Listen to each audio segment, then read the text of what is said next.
Good evening, brothers and sisters. Ako po si Ramil de la Cruz, 5-year servant ng Pathways BGC, underway member ng Ligaya ng Panginoon, husband to Ching de la Cruz, and dad to two sons, Javi and Sio. Ang title po ng sharing ko tonight ay Lord, Bahala Ka Na. Ever since the start of the lockdown and even before, my prayers seem to have been, Lord, bahala ka na. In our district retreat, some months prior to the lockdown, Lord, bahala ka na was the central theme. And so it was to be the theme of my family life this year, whether I liked it or not. Lord, bahala ka na. Noon pong June, as if the month-on-month tragedies of 2020 were not enough, our family went through a very painful time. My eldest brother, only 50 years old, died. While I was the coolest among the whole family, I of course was very devastated. Kuya Lodi was very, very dear to me. He still is. Pero God called him. So sabi ko, Lord, bahala ka na. Some days after, while still struggling from the family tragedy, my nanay was reportedly getting worse and worse in terms of health and needed psychiatric help. She was the most devastated among us.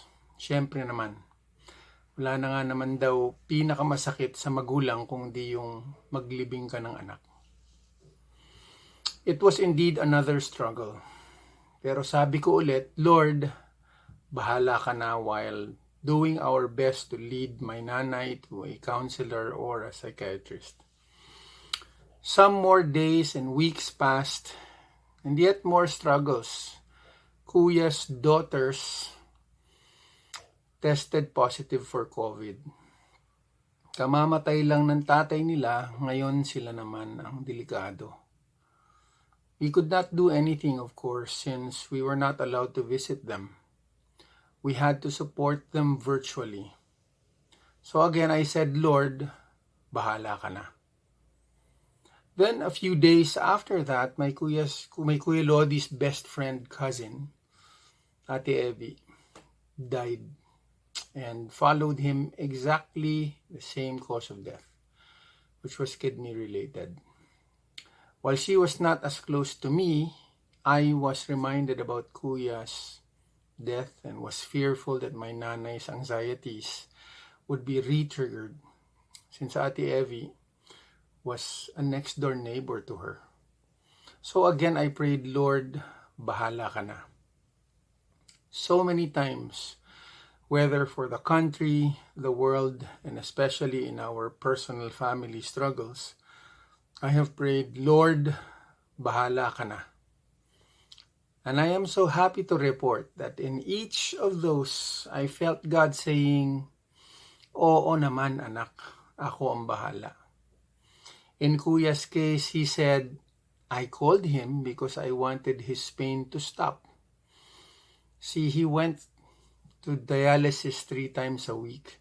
And so indeed, his passing is a big blessing, if only to end his physical pain. The same with Ate Evie. In Nanay's case, not only is she in a good path to recovery now, but she found refreshed closeness and love for her siblings and nieces and nephews in the province who adopted her as a special guest. Dun po siya nagbakasyon, and she felt very happy about it. In the case of my nieces, they were COVID positive indeed, but they were also very mentally positive. They showed true happy disposition despite their scary situation. Laki po nang natutunan ko sa kanila. And God also gave our family a bonus special blessing.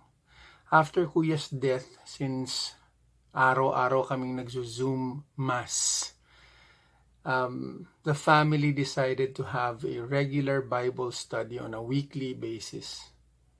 virtually. Certainly, this could not have happened if not for the lockdown and if not for Kuya's passing.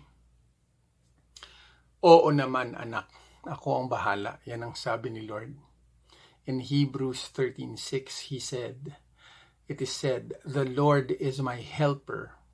I will not be afraid." Lord, bahala ka na. Thank you, brothers and sisters.